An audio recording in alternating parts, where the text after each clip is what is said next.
Hello everyone, আজকে শুক্রবার। তো সকাল সকাল ঘুম থেকে উঠেই প্রথমে স্নান করে নিয়েছি।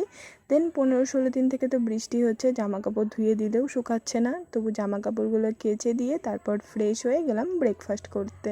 আর এখন তো বৃষ্টির জন্য মোটামুটি প্রতিদিনই লেট করে ঘুম থেকে ওঠা হয়, তো ঘুম থেকে উঠতেই মোটামুটি 9টা বেজে যায়। সকালের ব্রেকফাস্টে ছিল 2টো পুরি, তার সঙ্গে তরকারি, আবার মা বানিয়েছিল রুটি। না খেলে মন খারাপ করতো, তাই একটা রুটি নিয়ে নিয়েছি, তার সঙ্গে ডিম ঝুরি ভাজা। তোমাদের তো অনেক ভিডিওতেই বলেছি আমার বাবা সকাল সকাল যেহেতু কাজে যায়, তো সকালবেলা রান্নাটা আমারই করতে হয়। তারপর রান্না বান্না করে নিলাম। তারপর আবার বৃষ্টি শুরু হয়ে গিয়েছিল, তো কি করা যাবে, দেখছিলাম পুজোর সময় কোন মুভিটা দেখা যায় তার ট্রেইলারগুলোই দেখছিলাম। তারপর লাঞ্চ করে নিলাম। আজকে লাঞ্চে ছিল ভাত, তার সঙ্গে মাছের রসা, লাউয়ের খোসা ভাজা এবং ছিল লাউ মাছ দিয়ে তরকারি। তো খাওয়া দাওয়া করে শুয়েই ছিলাম। দেন রাতে একটু টিভি দেখছিলাম। আবার রাতের ডিনার করলাম এই নল ক্রিমগুলো দিয়ে, যেটা খেতে আমার ভীষণ ভালো লাগলো। তো আজকের দিনটা এইভাবেই কাটলো।